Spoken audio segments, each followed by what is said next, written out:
She thought she could sneak power whenever she wanted, even in the middle of the night. But Devon's cameras were watching, and the evidence turned the entire neighborhood against her. Devon Harrington had always been the kind of man who kept things simple. He worked long hours as a systems analyst in Columbus, Ohio, came home to his wife Camille and their 8-year-old daughter, and enjoyed tinkering with tech in his free time. But one purchase changed everything, not because of what it did, but because of what it revealed about the people around him. That purchase was a sleek new EV charger installed neatly on the left side of his driveway. From the moment the technician finished bolting it in, Devon felt a small sense of pride. Not the boastful kind, but the quiet satisfaction that he was contributing to something better for his family and the planet. He imagined himself plugging in after work, his daughter running inside with her backpack while he uncoiled the cable. Nothing about it seemed controversial. To him, it was just another step forward. But within days, the charger became the spark for a neighborhood storm. It started with a voice from across the yard. "That's quite a thing you've put up there," Patricia Rowden, his neighbor 2 houses down, called out. She was a tall woman in her mid-50s, with sharp features and an expression that always looked like she was grading everyone around her. She also happened to be the head of the HOA. "Yeah," Devon replied casually, winding up the cord after his first charge. "Makes things a lot easier for me." Patricia folded her arms. "You know, since it's right there by the sidewalk, people are probably going to assume it's available to everyone. It's kind of community property now." Devon blinked. "Excuse me? I mean, look at it. It's not tucked away in a garage. It's right out in the open. Technically, anything accessible like that could be seen as shared." Her tone was calm but laced with authority, the kind she often used during HOA meetings when no one dared challenge her. Devon gave a polite smile, unsure if she was joking or not. "Well, it's installed on my property, so no, it's not community anything. It's mine." Patricia's lips curled into something that wasn't quite a smile. "We'll see how that works out." Then she turned and walked away. At first, Devon laughed it off. Camille, though, was less amused when he told her. "Dev, you know how she gets. She loves to make rules up on the spot. Don't take her lightly. She can't seriously believe the HOA controls what I install in my own driveway," he said. "It's ridiculous. Ridiculous doesn't mean harmless." Camille replied, shaking her head. The words stuck with him longer than he admitted. Patricia had a reputation for blowing small issues into public crusades.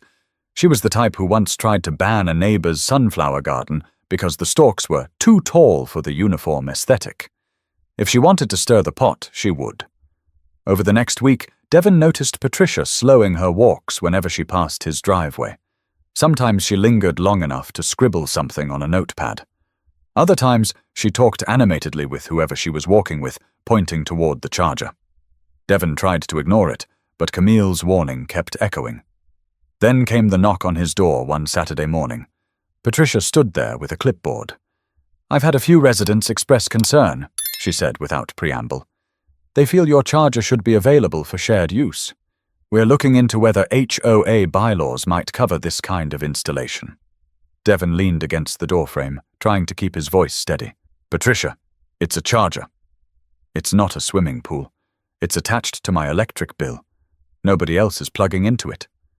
"Well," she said with a little shrug, "that's your interpretation. Others might see it differently." Camille appeared behind him, crossing her arms. "Are you kidding me? We pay for that charger. We pay for the power it uses. How could anyone think it belongs to the neighborhood?" Patricia didn't flinch. "I'm just telling you what people are saying. It might be easier if you considered a schedule. Set hours for others to use it. That way no one feels excluded." Devon let out a laugh of disbelief. "A schedule? For my charger? No chance." Her smile vanished. "You're going to regret being difficult about this." And with that, she left. Devon stood in the doorway, his pulse racing. He wasn't afraid of Patricia, but the certainty in her voice unsettled him. He glanced at Camille, who whispered, "This isn't over." She was right.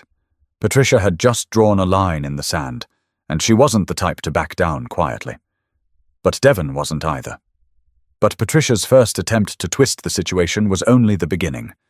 And what happened next made Devon realize just how far she was willing to go. The following week, life in the Harrington household tried to slip back into its usual rhythm, but the undercurrent of tension lingered. Devon went to work at the tech firm downtown. Camille handled her shifts as a physical therapist, and their daughter Mia kept them busy with school projects and soccer practice. Still, every time Devon drove past his driveway, he felt Patricia's words echoing in his head. "We'll see how that works out." It wasn't just a comment. It was a warning. The first official sign that things were changing came at the HOA meeting held in the community clubhouse, a squat brick building near the subdivision entrance. Devon didn't normally attend unless there was something worth voting on, but Camille insisted he come this time. "Better you hear it directly than through the grapevine," she said as they walked across the parking lot. Inside, the fluorescent lights hummed softly, and rows of folding chairs faced a podium. A dozen neighbors were already seated, chatting in low tones. Patricia stood at the front with her clipboard, shuffling papers like a judge preparing for trial.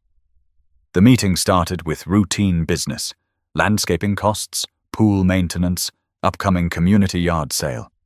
Devon was nearly lulled into thinking Camille had overreacted, but then Patricia cleared her throat and said, "Next on the agenda, I'd like to address a new installation on Mapleview Drive. Specifically, the electric vehicle charger at the Harrington residence." Devon sat up straighter. Camille grabbed his arm. "Some residents," Patricia continued, "have raised concerns about fairness. The charger is located in plain sight and appears accessible to others, yet only one household benefits. There's a question of whether this creates an imbalance in our shared neighborhood amenities." A murmur rippled through the room. A man in the back, Mr. Foley, who lived near the playground, raised his hand. "Patricia, with all due respect, the charger's not an amenity. It's their property." Patricia's smile was tight. "That's one way to look at it, yes. But we need to consider perception. If neighbors feel excluded, then it becomes a community matter." Devon raised his own hand. "I'd like to clarify something. That charger is attached directly to my meter. Every watt that flows through it comes out of my wallet. If anyone here thinks they're entitled to that electricity, they're mistaken." A few people nodded in agreement, but others shifted uncomfortably, as if wary of getting caught in the middle. Patricia tapped her clipboard. "Thank you for clarifying, Devon. But I do believe we need to keep discussing. Times are changing, and we have to adapt our rules to new technologies." Camille muttered under her breath. She just wants to control everything. By the time the meeting wrapped up, nothing had been resolved. But Devon noticed the sideways glances as people left. Patricia's words had planted seeds of doubt, and that was her strategy. Raise the question, let it grow in people's minds, then return later with a proposal. That night, Devon sat on the edge of his bed scrolling through his Chargers app. The display showed energy usage down to the kilowatt hour, detailed logs of every session. It was almost absurd that he had to think about defending something so basic, but Camille's voice from earlier rang clear. Ridiculous doesn't mean harmless. 2 days later, Devon spotted Patricia standing near the sidewalk in front of his house with another neighbor, Mrs. Klein. They were talking animatedly. Patricia gestured toward the charger, her arms moving in sharp motions. When Devon opened the front door, their conversation cut off abruptly. Patricia waved, all smiles, then walked away. That same evening, Mia came running into the kitchen. "Daddy, Mrs. Rowden said we should share the car plug thing because it's nice to share." Devon froze, the spoon of pasta sauce hovering over the pan. Camille shot him a look. "She told that to Mia?" Mia nodded, oblivious to the tension. "She said maybe when her son visits, we can let him use it too." Devon's jaw tightened. "That's not happening." Later that night, he vented to Camille. "She's dragging neighbors into this, even kids. It's not about the charger anymore. It's about control." Camille sighed. "Then we need to be smarter than her. Don't give her any ammo. Just watch, wait, and keep records." He nodded reluctantly. Patience wasn't his strongest trait, but Camille was right. Charging into a fight with Patricia would only feed her narrative. Still, the weight of it pressed on him. He could feel the neighborhood watching, waiting for the next chapter of the story Patricia was writing. But Devon didn't have to wait long. because the first real incident landed right on his phone screen only a few nights later. It was a Thursday night in late spring when Devon's phone lit up on the nightstand. He stirred from sleep, the faint glow tugging at his attention. Camille murmured, "Ignore it, Dev. Probably work." But something about the notification made him reach for it anyway. The alert came from the EV Chargers app. Unauthorized access detected. He blinked, sat up, and rubbed his eyes. Unauthorized.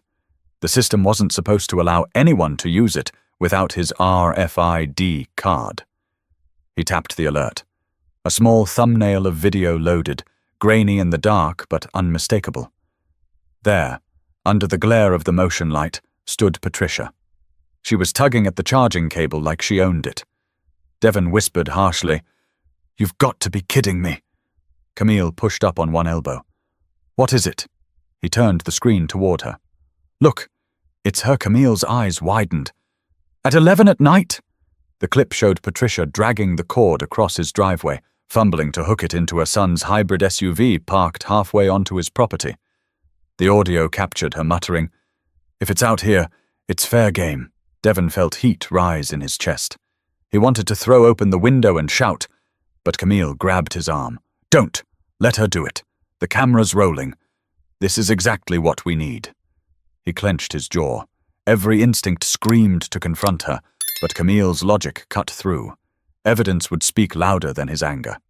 So he sat there, seething silently, while Patricia charged her son's car for 20 minutes before winding up the cord and strolling away as if nothing was wrong. The next morning, Devon pulled up the logs. The system had tracked every kilowatt, timestamp, and duration. It was airtight. He emailed the data to himself, labeling the folder Rowden Incidents.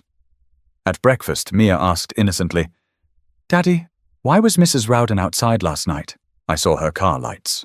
Camille shot Devon a glance, warning him not to let frustration spill onto their daughter. He forced a calm tone. "She just had some car trouble, sweetheart." But by the time he got to the office, the frustration had festered. He pulled aside his co-worker, Arjun, during a coffee break. "What would you do if your neighbor just decided your property belonged to everyone?" Arjun raised his brows. "Depends. Are we talking about lawn chairs or something expensive?" "An EV charger," Devon said flatly. Arjun whistled. "That's not small change. I'd lock it down and document everything.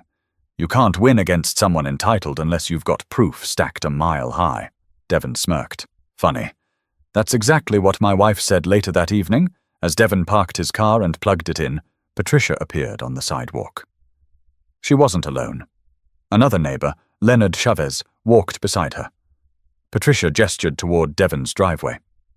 "There he is," she announced loudly, as though performing for an audience. "The man with the private charger." Devon straightened, forcing a calm smile. "Evening, Patricia. Evening." Leonard, Patricia cocked her head. "I hope you don't mind. Leonard and I were just discussing how strange it is to see something like this out in public, but not available to everyone. Almost feels exclusive." Leonard shifted awkwardly. "I mean, I get it's his, Patricia." Patricia's tone sharpened. "Do you? Because the HOA was created to promote fairness.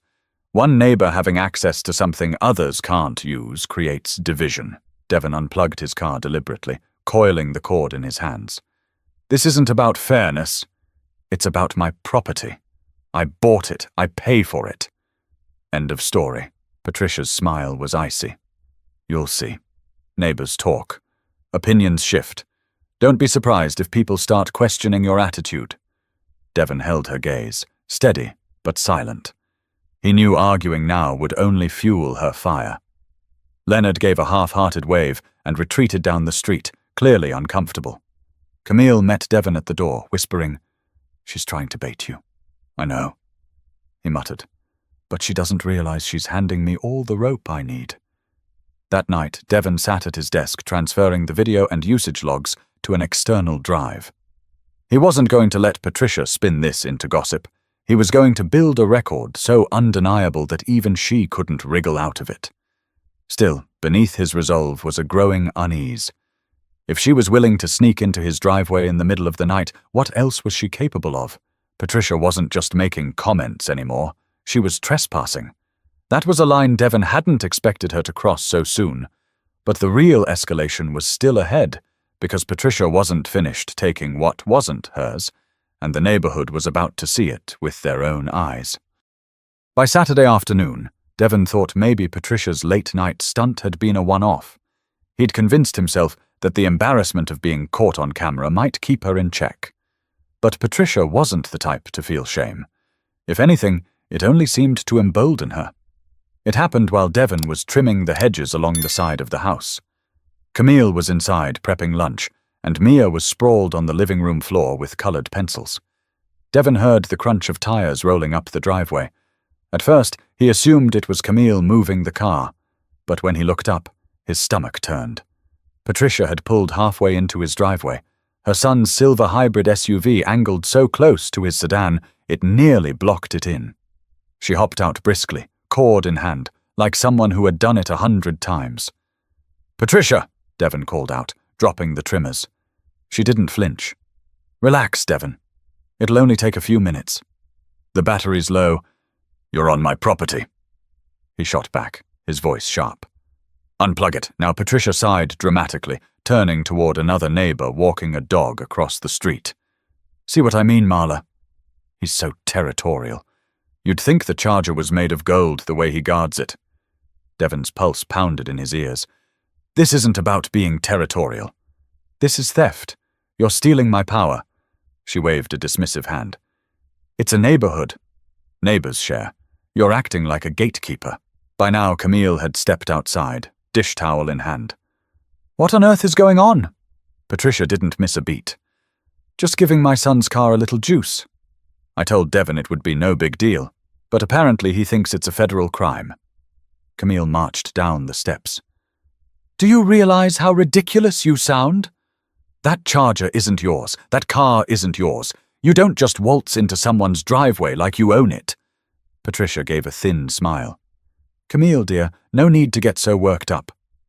This is the future of our community.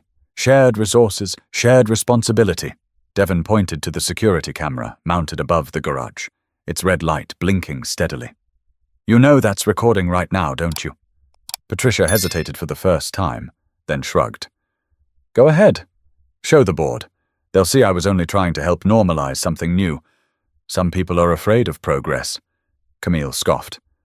"Progress? You mean freeloading the neighbor with the dog across the street lingered, pretending to adjust her leash while clearly taking everything in." Patricia noticed, squared her shoulders, and yanked the cable from her son's car. She shoved it back onto the holder with a snap. "This isn't over," she hissed, eyes narrowing. Then she slid into her SUV and reversed sharply out of the driveway. Devon exhaled slowly, trying to steady his breathing. She just did that in broad daylight." Camille touched his arm. "Which means everyone saw it. Good. The more she exposes herself, the less she can twist the story later." That evening, Devon replayed the footage on the living room TV. The camera had caught everything: her arrival, his protests, her arguments, and the moment she noticed the lens. He saved the clip, adding it to the growing folder. But Patricia wasn't done stirring the pot. The next morning, Devon overheard two neighbors talking while he took out the trash. "Did you hear about the Charger?" one whispered. "Yeah," Patricia said. "Devon's being selfish. Won't even let people use it for emergencies." Selfish. That word stung.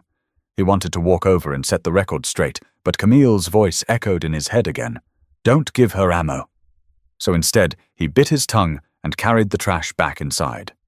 Later that day, he noticed a flyer taped to the community bulletin board by the mailboxes. In bold letters, discussion topic: "Should EV chargers be considered community resources?" At the bottom, submitted by Patricia Rowden. Devon ripped the flyer down, crumpled it in his fist, and tossed it into the nearest bin. Patricia wasn't just pushing boundaries anymore. She was trying to turn the neighborhood against him. That night at dinner, Mia asked quietly, "Daddy, why does Mrs. Rowden say you don't like to share?" Devon froze, fork halfway to his mouth. Camille reached across the table and squeezed his hand. He forced a smile for Mia's sake. "Sometimes people say things that aren't true. What matters is that we know the truth." But deep inside, Devon knew he couldn't let Patricia keep controlling the narrative. She wasn't just trespassing. She was poisoning the well. But instead of confronting her head-on, Devon decided on a different path. He would gather so much undeniable proof that when the time came, Patricia would trap herself in her own lies. The tension that had been simmering quietly finally began to boil over. Devon could feel it in the way neighbors paused mid-conversation when he approached, or how their greetings carried just enough hesitation to remind him Patricia's words had landed. She wasn't operating in whispers anymore. She was building a narrative, one where he was the bad neighbor, the selfish one. On Sunday afternoon, Devon decided to take a walk through the neighborhood with Camille and Mia. It was something they often did after dinner, strolling down Mapleview Drive and looping around to the park at the edge of the subdivision. Normally it was relaxing, but this time Devon noticed how quickly the chatter died when they passed certain clusters of neighbors. Near the tennis courts, an older man named Bill Morton stopped them. Bill had always been friendly, often borrowing Devon's ladder or sharing tomatoes from his garden. But today, his tone carried an edge. "Devon," Bill said, scratching his chin. "You know, some of us were talking. Patricia says you've been making a fuss about your charger. Is it really that big a deal to let folks use it in a pinch?" Devon blinked. "Bill, would you let me run an extension cord into your garage and charge my car on your dime?" Bill chuckled nervously. "Well, I suppose not. But she makes it sound like you're drawing lines where there don't need to be any." Camille stepped forward, voice firm. "Because it's not hers to use, Bill. It's our property. Imagine if she walked into your yard and started mowing your grass her way because she thought it looked better. Would you shrug it off?" Bill's smile faded. He mumbled something about needing to get home and shuffled off. Mia tugged Devon's hand. "Why does everyone keep talking about the charger?" "It's just a plug." Devon crouched to meet her eyes. "Sometimes grown-ups fight over things that don't make sense. But we're not doing anything wrong, okay? Don't let it worry you." But it did worry him. By midweek, the tension spilled into another HOA gathering. This time, a special session Patricia had called. Devon knew before stepping into the clubhouse that she had stacked the deck. The flyer by the mailboxes had worked. Nearly 30 neighbors showed up, more than double the usual crowd. Patricia stood at the front, confident as ever. "Thank you all for coming. I want to address an issue that's been causing division in our community, the Harrington's EV charger. Some residents feel excluded, and we must decide whether shared guidelines are needed." Devon raised his hand immediately. "Before this goes any further, let me make something clear. My charger is connected directly to my personal electricity account. It's no different than the lights in my living room. It is not and will not ever be a shared utility." A woman named Cynthia spoke up from the second row. "But Patricia said it's near the sidewalk. Doesn't that make it accessible?" Devon's voice hardened. "Accessible doesn't mean free. If I leave my front door unlocked, does that mean anyone can walk in and help themselves to my fridge?" A few people chuckled nervously, but Patricia cut in sharply. "This isn't about fridges or doors, Devon. It's about fairness. We live in a community where shared spaces matter. Pools, playgrounds, tennis courts. Why should something as beneficial as a charger be off-limits?" Camille leaned forward, her voice calm but cutting. "Because those things are paid for by HOA dues. The charger is not. We paid for it. We pay for the electricity it uses. This is not a community asset, no matter how many times Patricia says it is." For the first time, a few neighbors clapped softly. Patricia's eyes flicked toward them, a shadow crossing her expression. Leonard Chavez, who had been there during the driveway confrontation, raised his hand. "Honestly, I think Devon's right. We can't just decide people's private property belongs to everyone else. That's not how it works." Patricia's jaw tightened, but she forced a smile. "We're just having a discussion." Nothing more. Devon could tell she was losing some of her grip. But that didn't make him relax. If anything, he knew it meant she would come back harder. Patricia thrived on control, and losing it wasn't something she handled well. After the meeting, neighbors lingered outside in small groups. Some approached Devon, offering support. Others avoided eye contact altogether, unwilling to take sides. It was clear the community was splitting down the middle, those who saw through Patricia's tactics and those too timid to challenge her authority. As they walked home under the streetlights, Camille squeezed Devon's hand. "She's desperate now. That's why she's pulling people in." Devon nodded slowly. "Good. Let her. The more she pushes, the more obvious it'll be when she crosses the line." He glanced at the Charger glinting under the motion light as they reached their driveway. It no longer felt like just a convenience. It had become a symbol of principle.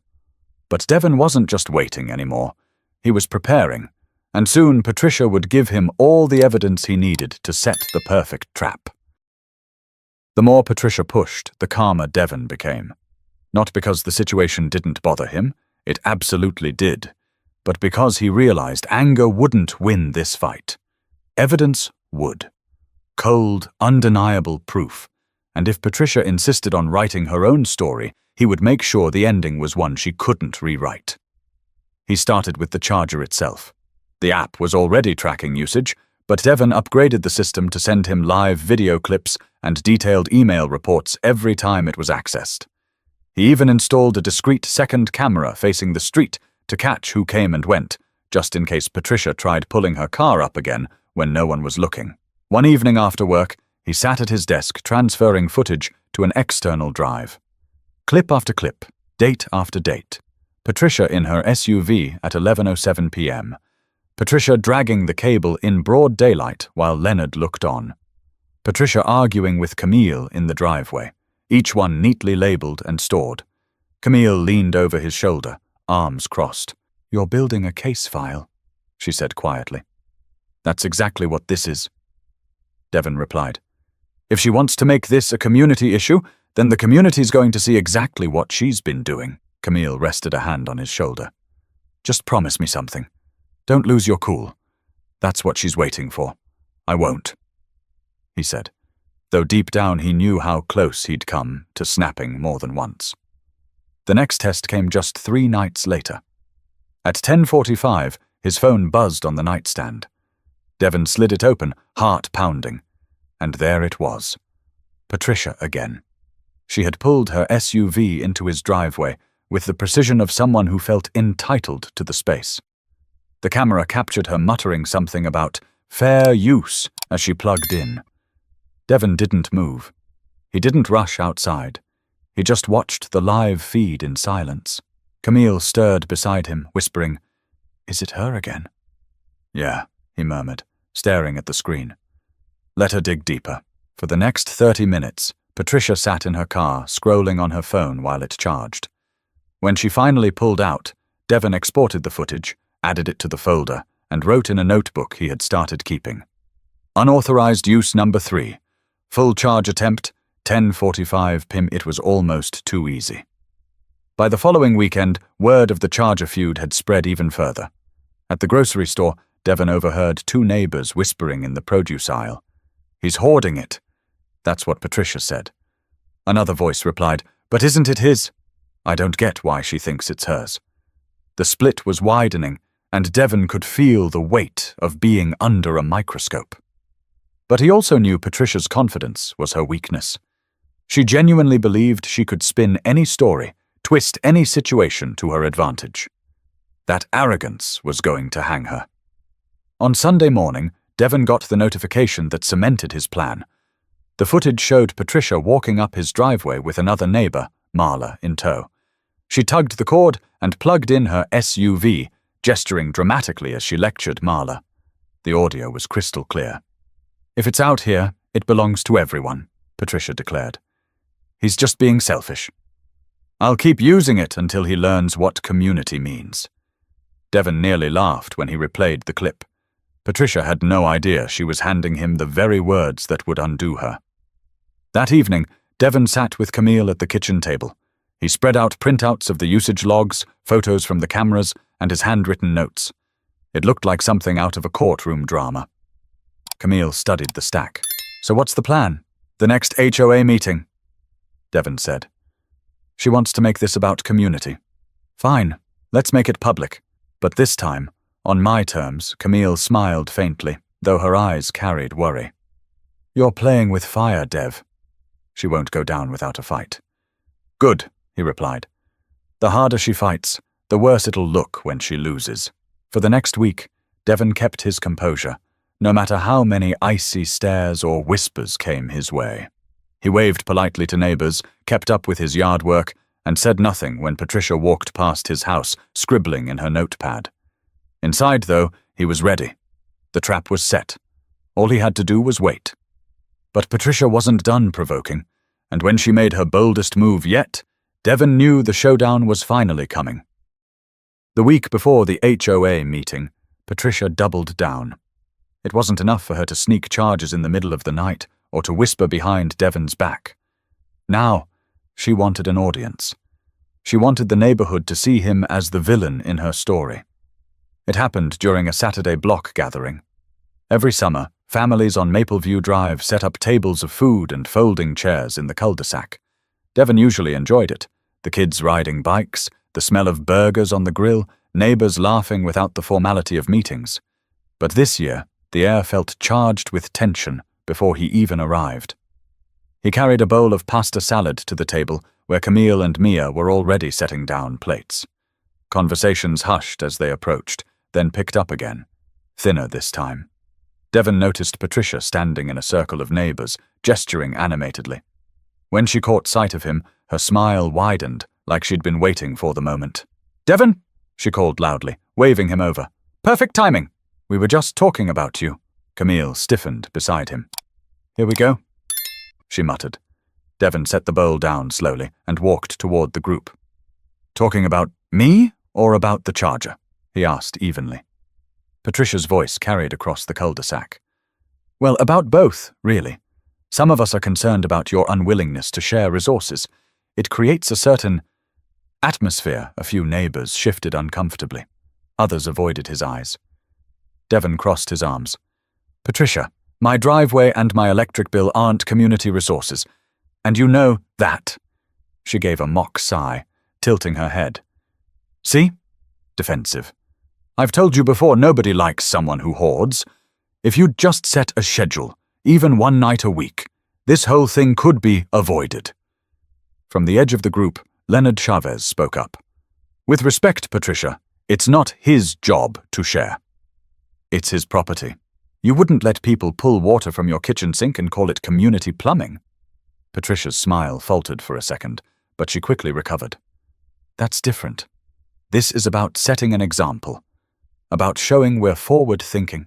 Camille stepped forward, her voice cool but firm. "Forward-thinking doesn't mean stealing from your neighbors, Patricia.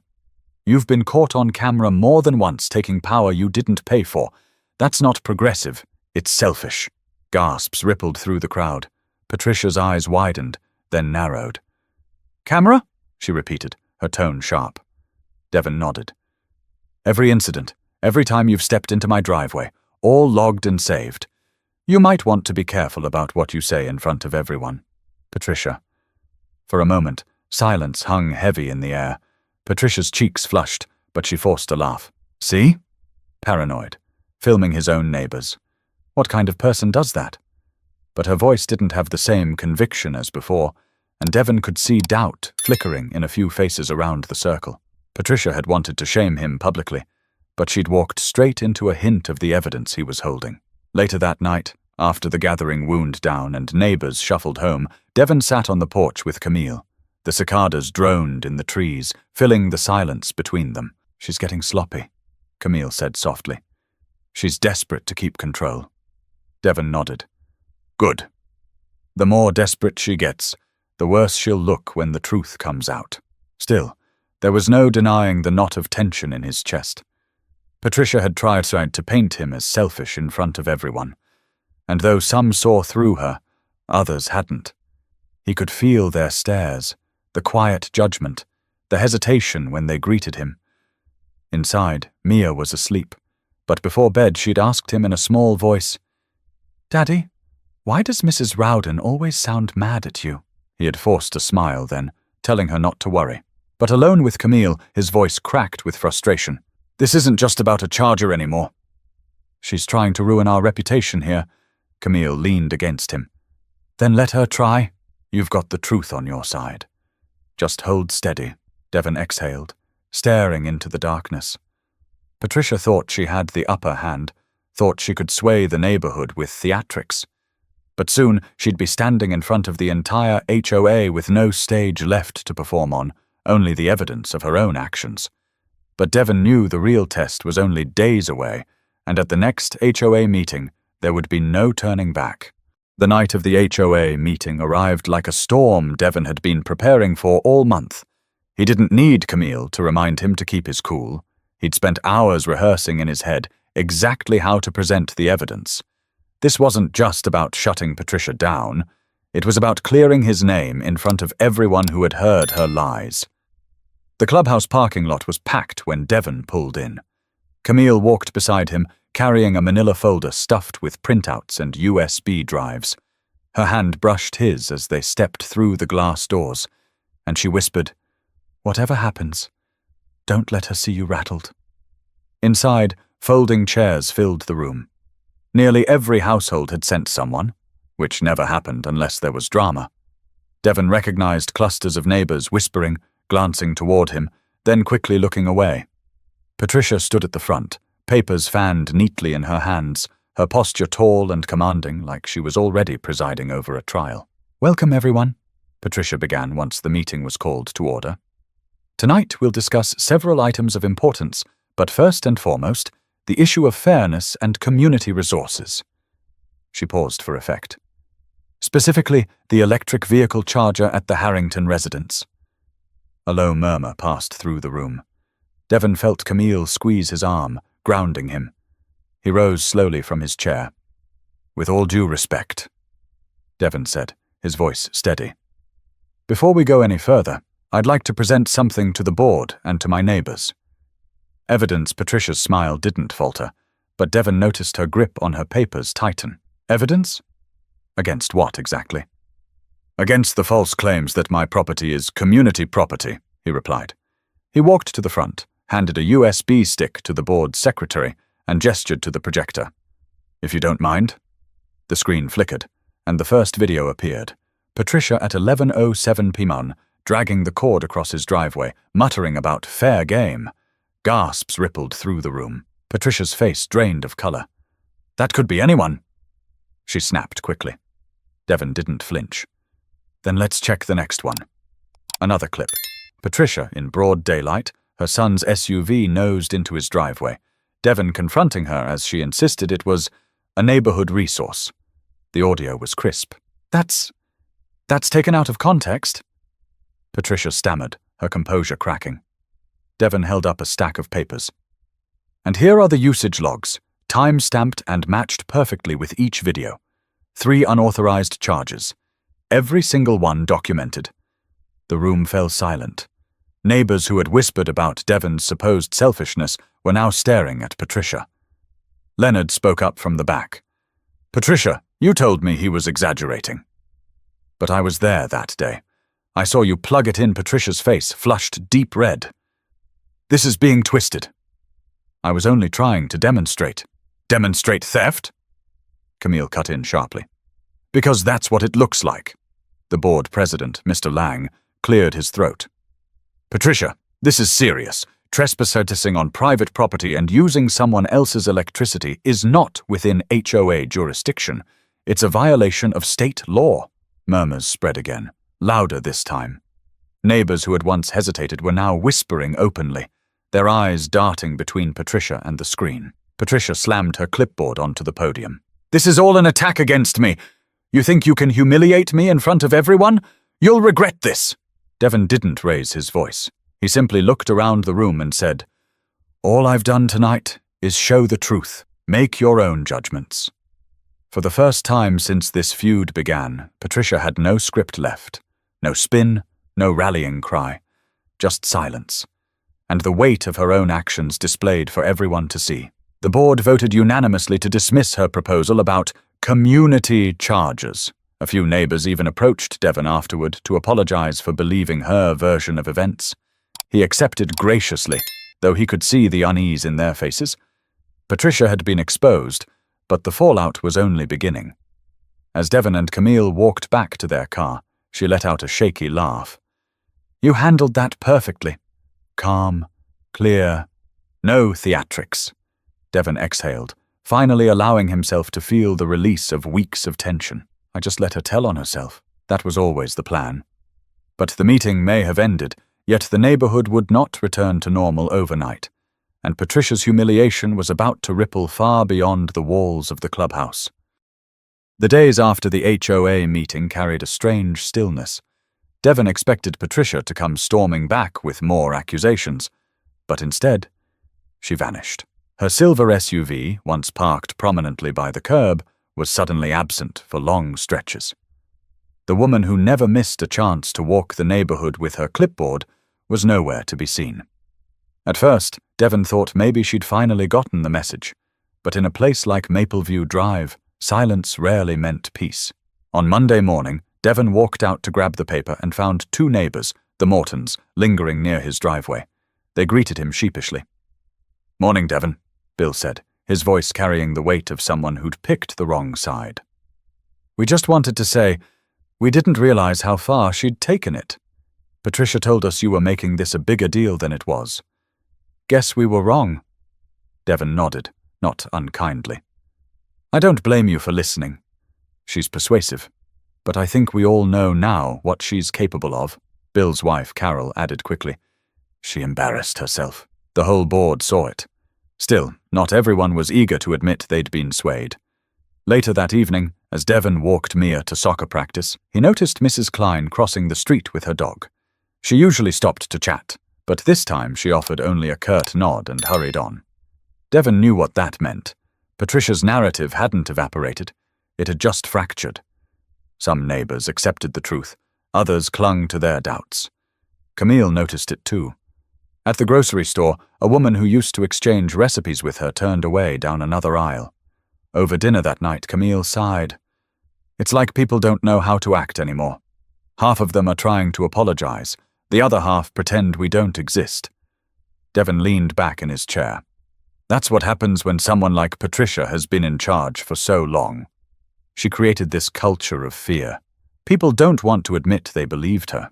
Meanwhile, Patricia's grip on the HOA unraveled quickly. By midweek, the board had called an emergency vote on her role as president.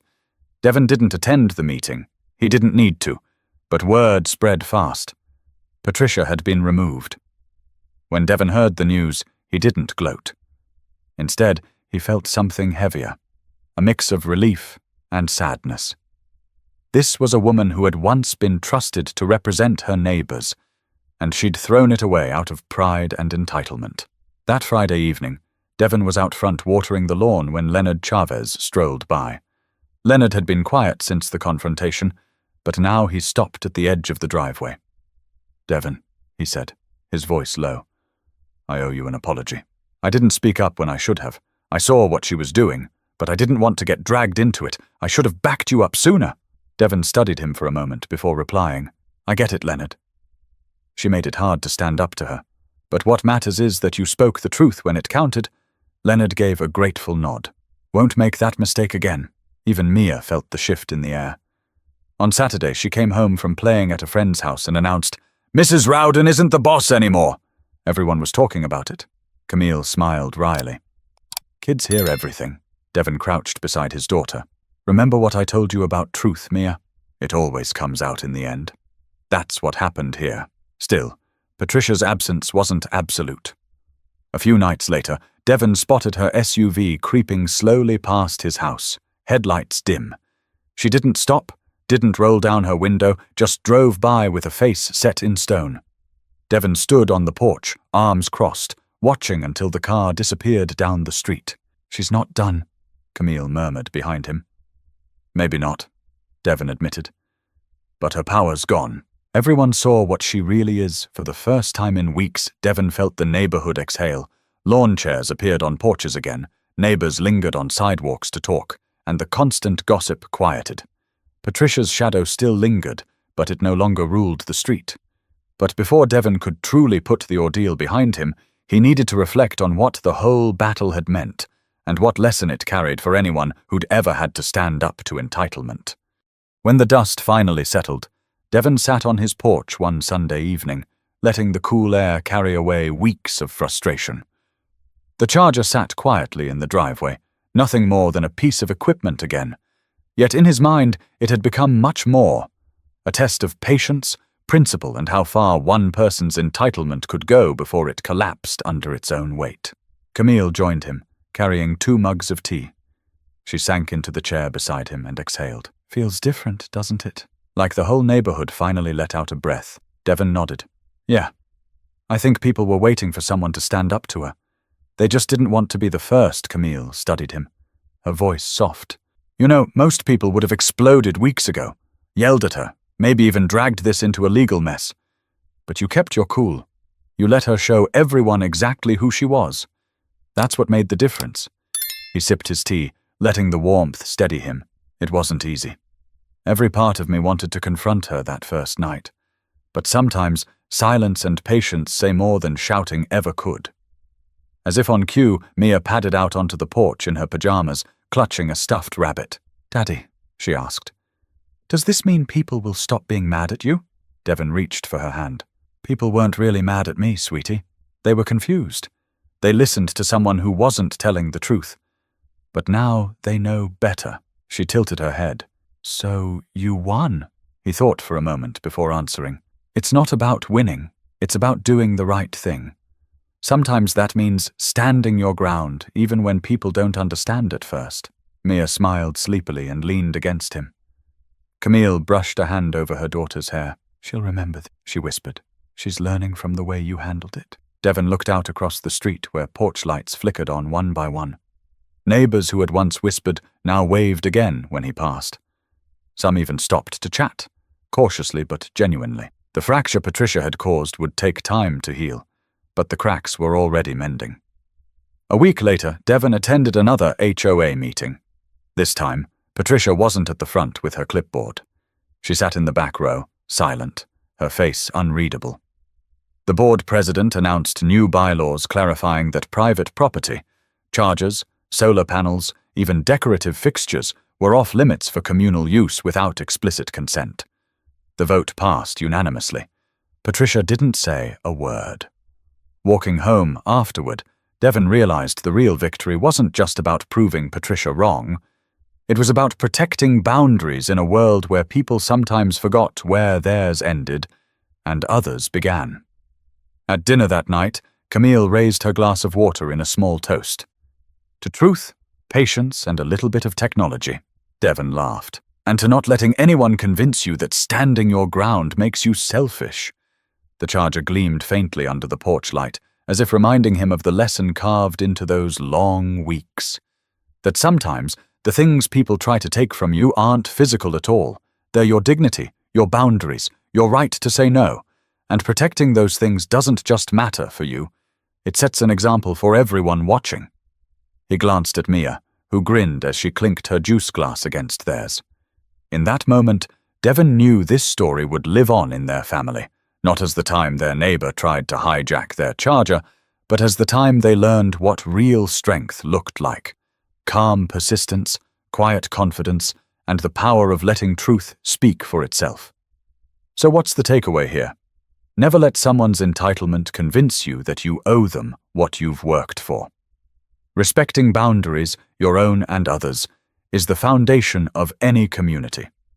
And if you ever find yourself in Devon's shoes, remember, sometimes the best trap you can set is simply letting the truth do its job. If you enjoyed this story and want more real-life dramas that show the power of patience, justice, and standing up for yourself, make sure to subscribe to the channel. Your support helps bring more stories like this to life. The charger was never about electricity, it was about respect. And that's something worth protecting, no matter the cost.